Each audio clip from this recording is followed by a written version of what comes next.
Suprabhat, good morning friends. Hi, this is DC Yadav and very warm welcome all of you today in DCIS Institute online education platform. 19 दिसंबर 2022 का current affairs पढ़ेंगे हम, जो हमारे आने वाले exam IAS, PCS, SSC, banking जैसे महत्वपूर्ण परीक्षाओं के लिए अति उपयोगी होंगे। आज का अपना पहला सवाल है दोस्तों कि हाल ही में भारत के किस योजना को यूनाइटेड नेशन के 10 प्रमुख पहलों में शामिल किया गया है। आपके सामने ऑप्शन है सागरमाला परियोजना, भारत जोड़ो परियोजना, नमाम गंगे परियोजना या स्वच्छ भारत मिशन। इसका सही आंसर है ऑप्शन सी, नमाम गंगे परियोजना, जो भारत सरकार के द्वारा 2014 में शुरू किया गया था।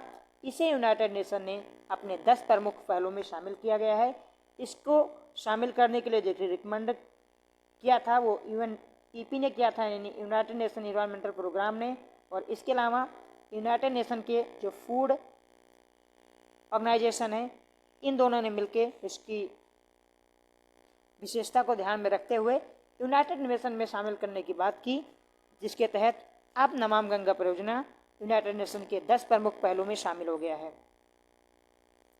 या दोस्तों यूनाइटेड नेशन की करें यानी संयुक्त राष्ट्र संघ की, तो 24 अक्टूबर 1945 को इसकी स्थापना हुई थी। प्रेजेंट टाइम में इसके जो महासचिव हैं एंटोनियो गुटेरेस जी हैं। 193 देश इसके सदस्य हैं, 5 परमानेंट देश इसमें हैं। अगर 5 परमानेंट देशों की बात की जाए जिन्हें हम P5 के नाम से जानते हैं, उसमें यूएस, चाइना, फ्रांस, ब्रिटेन और रशिया शामिल है, जबकि 15 नॉन परमानेंट देश हैं। इस समय Bharat United nation security council का अध्यक्ष है। अगला सवाल है दोस्तों कि हाल ही में GST काउंसिल की 48वीं बैठक कहाँ आयोजित हुई। दिल्ली, मुंबई, कोलकाता या चेन्नई। इसका सही आंसर है option C, option A, Delhi. नई दिल्ली में GST की 48वीं बैठक हुई। GST जिसे आप जानते होंगे 101वें संविधान संशोधन के तहत 1 जुलाई 2017 को लागू किया गया था। GST जिसे 3 अगस्त 2016 को राज्यसभा के द्वारा पारित कर दिया गया, जबकि 6 अगस्त 2016 को लोकसभा के द्वारा पारित किया गया और अंततः 8 अगस्त को राष्ट्रपति की मंजूरी मिलने के बाद ये अस्तित्व में आई और जिसे 1 जुलाई 2017 को रात 12 बजे हमारे देश के राष्ट्रपति प्रणब मुखर्जी जी के द्वारा शुरू किया गया। आप सभी को बता दें दोस्तों, जो GST है ये विजय केलकर समिति के द्वारा सुझाव दिया गया था। दरअसल 2002 में विजय केलकर समिति बनाई गई थी और विजय केलकर समिति के सुझाव पर ही GST को लागू किया गया था। वैसे GST को लागू करने वाला दुनिया में जो पहला देश था वो फ्रांस था।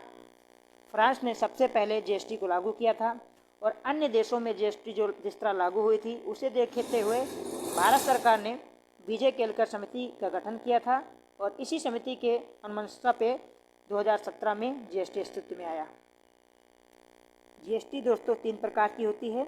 एक होती है CGST जिसे सेंट्रल GST के नाम से जाना जाता है, एक SGST होती है और एक होता है IGST। तो GST 3 प्रकार के CGST, SGST एंड IGST होती है। अगर हम GST दरों की बात करें तो GST दर जो है भारत में प्रेजेंट टाइम में जो लागू है 0% है, 5% है, 12% है, 18% है और 28% है। यानी 0% और 5%, 12%, 18% और 28% ये GST की दरें जो प्रेजेंट टाइम में भारत में अन्य वस्तुओं पे अलग अलग किस्म से लागू है। एक सवाल और पूछा जा सकता है कि भारत में GST का जनक किसे कहा जाता है। तो अटल बिहारी वाजपेयी जी जो थे हमारे प्रधानमंत्री थे, उनको GST का जनक भारत में माना जाता है। और भारत में GST पारित करने वाला जो पहला राज्य था वो था असम। अगर आपसे पूछा जाए कि भारत में GST पारित करने वाला पहला राज्य कौन सा था, वो था असम, जबकि दुनिया का जो पहला देश था वो था फ्रांस। कुछ संवैधानिक पहलू की बात कर लेते हैं दोस्तों। GST को लागू करने के लिए भारतीय संसद में 122वां संविधान संशोधन लाया गया था, लेकिन पारित होने के बाद ये 101वां संविधान संशोधन बना। क्योंकि बहुत सारे संविधान संशोधन हमारे संसद में लाए जाते हैं लेकिन वो पारित नहीं हो पाते हैं, तो उनकी संख्या भी काउंट की जाती है। अगर वो पारित हो जाते हैं तो उनकी संख्या भी काउंट की जाती है। तो पारित होने वाला 101वां था, जबकि लाया जाने वाला 122वां था। इसके बाद भारत के संविधान में 279A एक नया आर्टिकल जोड़ा गया, जिसमें जीएसटी काउंसिल के गठन का प्रावधान है। जीएसटी काउंसिल की बात करें तो दोस्तों, जीएसटी काउंसिल में केंद्रीय मंत्री जो हमारी हैं वित्त मंत्री निर्मला सीतारमण जी, प्रेजेंट टाइम में ये जीएसटी के अध्यक्ष होंगी। यानी जो हमारे वित्त मंत्री होते हैं ये जीएसटी के अध्यक्ष होते हैं। और पहले जीएसटी जो अध्यक्ष थे वो थे स्वर्गीय अरुण जेटली जी। तो अरुण जेटली जी उस समय 2017 में वित्त मंत्री थे, तो वो पहले जीएसटी के अध्यक्ष बने थे, जीएसटी काउंसिल के अध्यक्ष बने थे। जीएसटी काउंसिल में सभी राज्यों के वित्त मंत्री, राज्यों द्वारा नियुक्त अन्य प्रभारी शामिल होते हैं। और जबकि हमने बताया कि जीएसटी काउंसिल के अध्यक्ष होते हैं वित्त मंत्री। अभी दोस्तों प्रेजेंट टाइम में पेट्रोलियम, शिक्षा यानी एजुकेशन, और स्वास्थ्य यानी हेल्थ, तो हेल्थ, एजुकेशन एंड पेट्रोलियम, इन तीनों को जीएसटी के दायरे से बाहर रखा गया है। और इसे छोड़कर ऑलमोस्ट सारी चीज़ें अब जीएसटी के दायरे में आ गई है। जीएसटी एक इनडायरेक्ट टैक्सेज है, अप्रत्यक्ष कर है। अब बढ़ते हैं अपने अगले सवाल पे दोस्तों। अपना अगला सवाल है कि शंकर चौधरी को हाल ही में किस राज्य का विधानसभा अध्यक्ष नियुक्त किया गया है? महाराष्ट्र, गुजरात, हिमाचल प्रदेश या उत्तराखंड? इसका सही आंसर है ऑप्शन बी, गुजरात के विधानसभा अध्यक्ष नियुक्त हुए हैं शंकर चौधरी। आपको पता होगा हाल ही में गुजरात और हिमाचल प्रदेश में विधानसभा का चुनाव हुआ, जिसमें गुजरात में 156 सीटें जीतकर बीजेपी पुनः सत्ता में वापस आई और भूपेंद्र भाई पटेल को पुनः मुख्यमंत्री बनाया गया यहाँ का। गुजरात दोस्तों जो भारत का सबसे पश्चिमी राज्य है, गुजरात की राजधानी है गांधीनगर।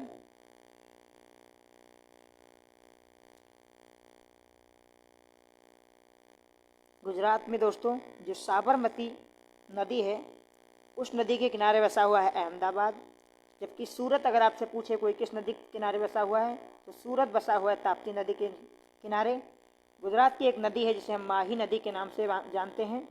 माही नदी एक ऐसी नदी है जो गुजरात के दलदल में यानी गुजरात के कच्छ में जाके समा जाती है, ये किसी सागर में जाके नहीं गिरती है। और गुजरात में दोस्तों नर्मदा नदी पे सरदार सरोवर बांध बनाया गया है।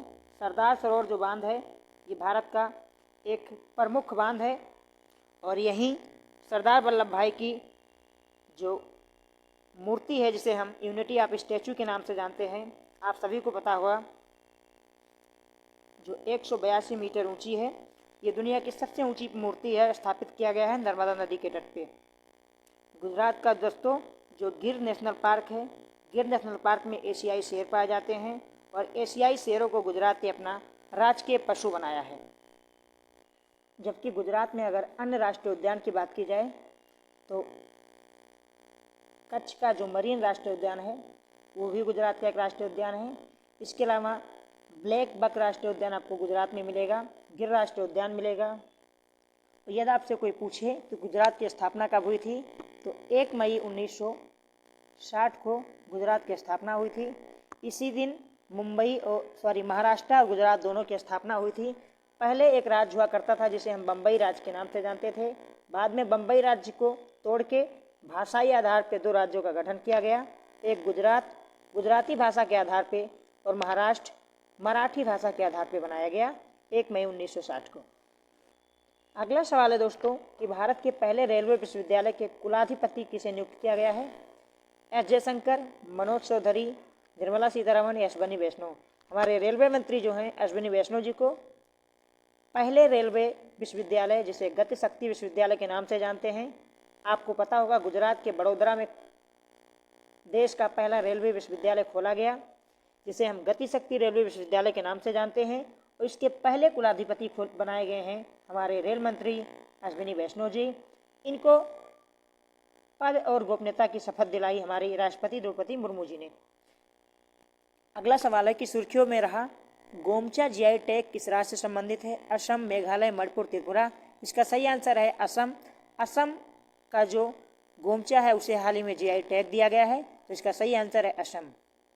बात असम की करें दोस्तों, तो असम की राजधानी है दिसपुर, हम सभी जानते हैं। और असम 2 अंतर्राष्ट्रीय देशों की सीमाओं को स्पर्श करता है, एक है भूटान और एक है बांग्लादेश।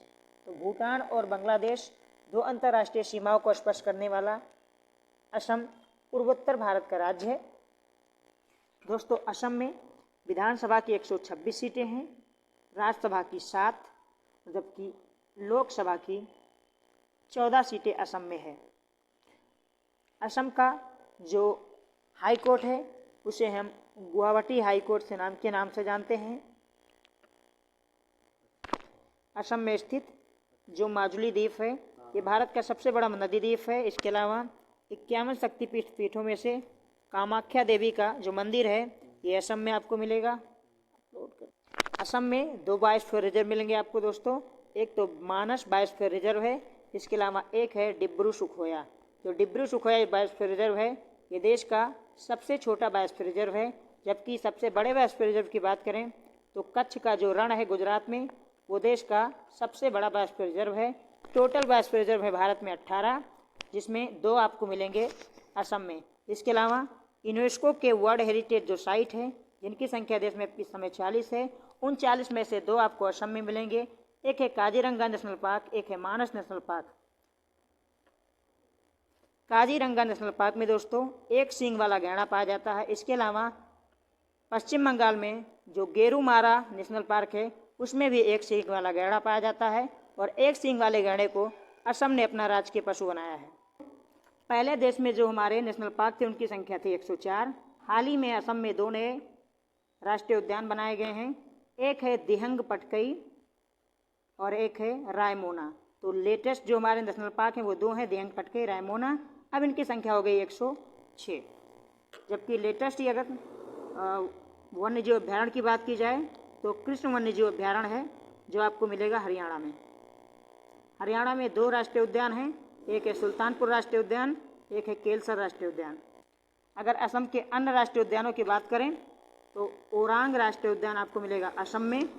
इसके अलावा नामेरी राष्ट्रीय उद्यान आपको असम में मिलेगा। And I have already told all of you that Kaziranga Manas राष्ट्रीय उद्यान एंड रायमोना एंड दिहंग पटकई। अगला सवाल है दोस्तों कि वर्ल्ड कप 2022 में किसने गोल्डन बूट जीता है? नेमार, रोनाल्डो, लियोन मेसी या कैलाइन एम्बप्पे? इसका सही आंसर है ऑप्शन डी, कैलाइन एम्बप्पे। जो फ्रांस के फुटबॉलर हैं इन्हें गोल्डन बूट अवार्ड से सम्मानित किया गया है। वर्ल्ड कप 2022 में आपको पता है कतर में हुआ है। कतर जो एक खाड़ी है, देश है एशिया का। एशिया दूसरी बार फीफा वर्ल्ड कप को होस्ट किया, इससे पहले 2001 में जापान तथा दक्षिण कोरिया में होस्ट किया गया था। अगला सवाल है दोस्तों कि कतर के ही फीफा वर्ल्ड कप 2022 में गोल्डन बॉल से किसे सम्मानित किया गया? इसका सही आंसर है ऑप्शन सी, लियोन मेसी। इस समय अर्जेंटीना जिसने फ्रांस को हरा के फीफा वर्ल्ड कप 2022 अपने नाम किया। फ्रांस 2018 का गत चैंपियन था और 2018 के चैंपियन फ्रांस को इस बार अर्जेंटीना ने लियोन मेसी के दम पे हराकर 2022 के फीफा वर्ल्ड कप का खिताब अपने नाम कर लिया और लियोन मेसी को सम्मानित किया गया है गोल्डन बॉल से। हाल ही में जारी किया गया शिखर खाद्य सुरक्षा सूचकांक 2022 में कौन सा देश पहले स्थान पे है? इसका सही आंसर है ऑप्शन ए, फिनलैंड पहले स्थान पे है, आयरलैंड दूसरे स्थान पे है। नमस्ते सर। Oh my God. अगला सवाल है दोस्तों कि इंटरनेशनल फेडरेशन ऑफ हॉकी महिला नेशंस कप किसने जीता? इसका सही आंसर है ऑप्शन ए, भारत। भारत ने स्पेन को हरा के 2-0 से एक खिताब अपने नाम कर लिया। और आखिरी सवाल है दोस्तों कि गोवा मुक्ति दिवस कब मनाया गया? इसका सही आंसर है 19 दिसंबर को। दरअसल 19 दिसंबर 1961 में भारतीय सेना ने ऑपरेशन विजय के तहत गोवा में एंट्री की। दरअसल 1610 में गोवा ने बीजापुर के शासक आदिल शाह को हराकर गोवा को अपने अधीन कर लिया था। तब से 1610 से लेके 1961 तक गोवा पुर्तगालियों के अधीन रहा। स्वतंत्रता के बाद जब भारत ने गोवा को पुर्तगालियों को स्वतंत्र करने को कहा, इन्होंने इनकार कर दिया। आफ्टर दैट गोवा में 19 सितंबर 1961 को भारतीय सेना ऑपरेशन विजय के तहत एंटर की और पुर्तगालियों ने सरेंडर कर दिया। तो इसका सही आंसर है ऑप्शन ए, 19 दिसंबर। ये थे दोस्तों आज के टॉप 10 सवाल। आशा करता हूँ आपको अच्छा लगा होगा। सेशन पसंद आया तो लाइक करें, अपने दोस्तों के साथ शेयर करें, नए हैं तो सब्सक्राइब करें। जय हिंद, जय भारत।